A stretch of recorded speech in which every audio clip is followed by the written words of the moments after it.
Everyone, good morning and welcome back to my channel. কেমন আছো সবাই? আশা করছি সবাই ভালো আছো, সুস্থ আছো। আমিও কিন্তু মোটামুটি ভালো আছি। তো দেখো এখন বাজে সকাল ওই 7টা মতো। তো আজকে সকাল সকাল ঘুম থেকে উঠে গেছি। সত্যি বলতে আমি এত সকাল সকাল ঘুম থেকে উঠি না, যদি কোনো দরকার থাকে তাহলেই উঠে পড়ি আর কি। তো যাই হোক, সকালবেলায় উঠলাম, উঠে একটু ছাদে গেলাম, ব্রাশ করলাম, তারপরে নিচে এসে এদিকে চা করলাম। তো যাই হোক, এখানে দেখো চা বসিয়েছি। আর আজকে হচ্ছে আমার শাশুড়ি মা বড়ি দিচ্ছে আর কি ছাদে। তো ওর জন্য আর কি একটু চা বানাচ্ছি। আর এমনি আমি সকালবেলায় খুব একটা বেশি প্রত্যেকদিন চা খাই না, মাঝে মাঝে খাই যখন মন হয় আর কি। তো চা তো আগে খেতামই না, এখন এই বাড়ি এসে একটু অভ্যাস হয়ে গেছে, মাঝে মাঝে একটু খাই আর কি। তো যাই হোক, এখানে দেখো আমি 3 কাপ চা করে নিয়েছি। আর এখানে দেখো এখন যাব ছাদে।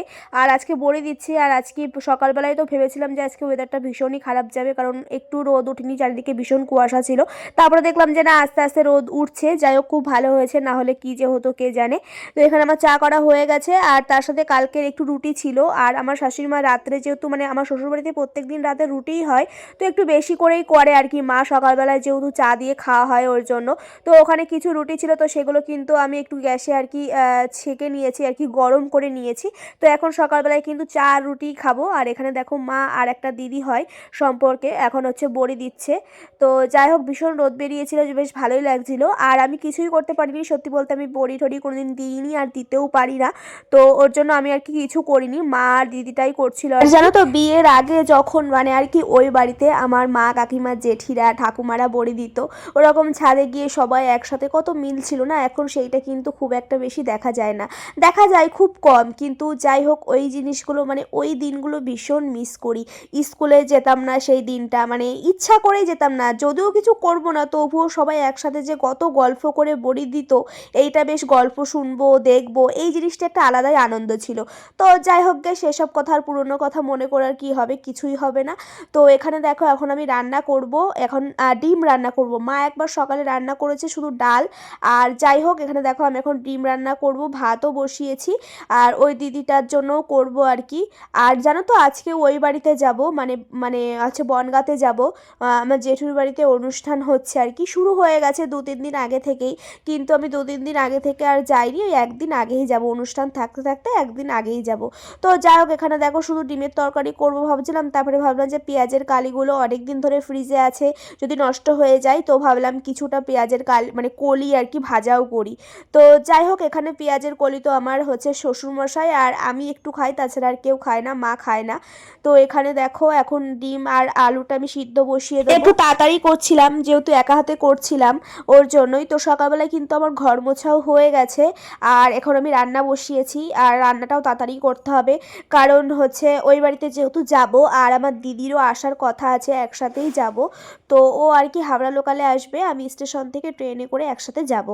তো যাই হোক, ওর জন্য একটু তাড়াতাড়ি সাড়াতাড়ি মানে একটু করছিলাম, কোথাও যাওয়ার থাকলে একটু তাড়াহুড়োই থাকে, তাই না? তো এখানে দেখো পেঁয়াজের কলি আর আলুটা আমি কেটে নিয়েছি, একটা আলু দিয়েছিলাম আর বেশি করে পেঁয়াজ কলি দিয়েছিলাম। তো এখানে ডিম আলু আমার সিদ্ধ হয়ে গেছে, আলুটা আবার ভেজেও নেবো। তো ভাবলাম যে এত বড় বড় করে আলু দিচ্ছি, একটুখানি সিদ্ধ করেও নিই, তাহলে তাড়াতাড়ি হয়ে যাবে। তো ডিমগুলো আমার সিদ্ধ হয়ে গেছে। আর সত্যি কথা বলতে কি জানো তো, এই যে পেঁয়াজের কলি আর আলুটা আমি ভাজছিলাম, মানে এরকম তলায় আমার কোনো দিন লেগে যায় না, কারণ কেন জানি না, মানে আজকে লেগে গেল। তো যাই হোক, ভীষণ মানে খারাপ লাগে। সত্যি কথা বলতে আমি যখন কিছু রান্না করি না, আমার মানে কিছু মানে যদি উল্টোপাল্টা হয়ে যায়, আমার ঠিক ভালো লাগে না আর কি, মনটা ভালো লাগে না। সব কিছু পারফেক্ট পারফেক্ট কোনো কিছুই হয় না, তবু একটু করার চেষ্টা করি। তো আমার রান্নাবান্না হয়ে গেছে, এখন আমি গ্যাসটা মুছে নিচ্ছি। আর যখনই আমি রান্নাবান্না করি, মা করুক বা আমি করি, মানে আমাদের একটা মানে দুজনেরই একটা জিনিস খুবই ভালো একটা দিক আছে, যে রান্নাঘরটার মানে থালা বাসন যা হোক রান্না করার পরে গ্যাস স্যাট সব কিছু না, আমি মা দুজনেই আর কি মুছে পরিষ্কার করে রাখি। সে দুজনে মানে দুজন রান্না করলেই মাও পরিষ্কার করে মুছে থালা বাসন সব মেজে রাখে, আমিও কিন্তু গ্যাস ট্যাস মানে থালা বাসন সব কিছু পরিষ্কার করেই রাখি, তাহলে বেশ ভালো লাগে দেখতে। তো যাই হোক, এখানে দেখো আমার রান্নাবান্না সব কমপ্লিট। আর এখন আমি গ্যাসটা মুছে নেবো, তারপরে থালা বাসনগুলো মেজে নেবো। তো এখানে দেখো এই যে পেঁয়াজের কলি আলু ভাজা করলাম, আর তার সাথে একটা বেগুনও ভাজা করেছিলাম। আর মা সকালবেলায় ডালটা করেছিল, সেটা আছে, তার সাথে ডিমের তরকারি। তো দেখো এখানে কিন্তু আজকে আমি একটু তাড়াতাড়ি ভাত খেয়ে নিয়েছিলাম স্নান করার আগেই, কারণ স্নান করেই আমি যেহেতু আবার কাপড় পরবো, ওর জন্য কিন্তু শাড়ি পরবো, ওর জন্য আমি তাড়াতাড়ি স্নান করার আগেই খেয়ে নিয়েছিলাম। তো এখানে দেখো আমি শাড়ি পরে নিয়েছি। আর এই শাড়িটা হচ্ছে আমি আমাদের বাণীপুরের মেলা থেকে নিয়েছিলাম, আমার মা কিনে দিয়েছিল আমাকে, আর আমার শাশুড়ি মাকে একটা কিনে দিয়েছিল। তো আজকে আমি ওইটাই পরলাম আর কি, শাড়িটা, এইটা পরে আর কি বাড়িতে যাব। তো এখানে দেখো এসে দেখি দিদিরা কিন্তু আমরাও এসে আর দিদিরাও এসছে, ট্রেন থেকে নামলো আর তারপরে আমরাও এসছি। তো আমি আর আমার শ্বশুরমশাই যাবো। তো এখানে দেখো অনেকদিন পরে দিদির সাথে দেখা হয়ে গেল, তো তারপরে আর কোনো ভিডিও করিনি। তারপরে দেখো বাড়িতে চলে এসেছি আর এখানে গান হচ্ছে, কীর্তন হচ্ছে, আমরা বসেছিলাম আর এই যে অনুষ্ঠান চলছে, আজকে সারা রাত অনুষ্ঠান হবে। তো এই অনুষ্ঠানটা প্রায় আমাদের বাড়িতে 3-4 বছর ধরে হচ্ছে। এখানে দেখো এখন সন্ধ্যা আরতি হচ্ছে। তো এটা হচ্ছে কিন্তু আমার বিয়ের পর প্রথম অনুষ্ঠান হচ্ছে আর সবাই কত আনন্দ করে নাচ করছিল সন্ধ্যা আরতিতে, দেখছিলাম আমি। তো যাই হোক এখানে দেখো এটা হচ্ছে তার পরের দিনের, আজকে হচ্ছে ভোগ মানে ভোগ মৎসবের গান হবে, ভোগ আরতির গান হবে আর ধুলোটে বের হব আমরা, নগর কীর্তনে বের হব।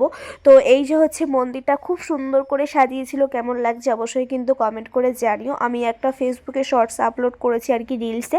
তো তারপরে আমরা নগর কীর্তনে বেরিয়ে পড়েছিলাম। এখানে দেখো আমাকে তো মানে আবির মাখিয়ে, মানে ভাবছিলাম যে আবির মাখবো না, কারণ কি বলতো আমার তো প্রচুর অ্যালার্জি ওর জন্য। তো ওই যে বেরোলে তো মাখতে তো হবেই, কেউ তো আর শুনবে না।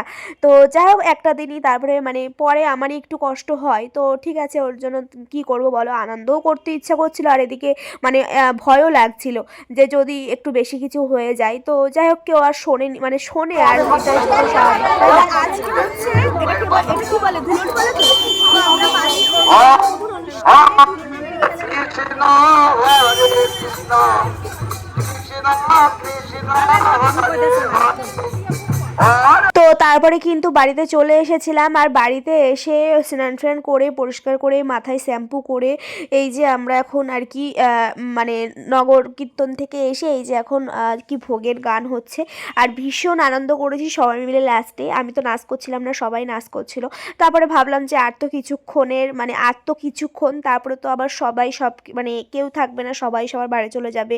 তো আবার একটা বছর পরে হবে, তো ভাবলাম যে একটু সবার সাথে আনন্দ করি। আর সত্যি কথা বলতে আমার এখন বিয়ের পরে না নাচ টাচ করতে একটু লজ্জা লজ্জা লাগে।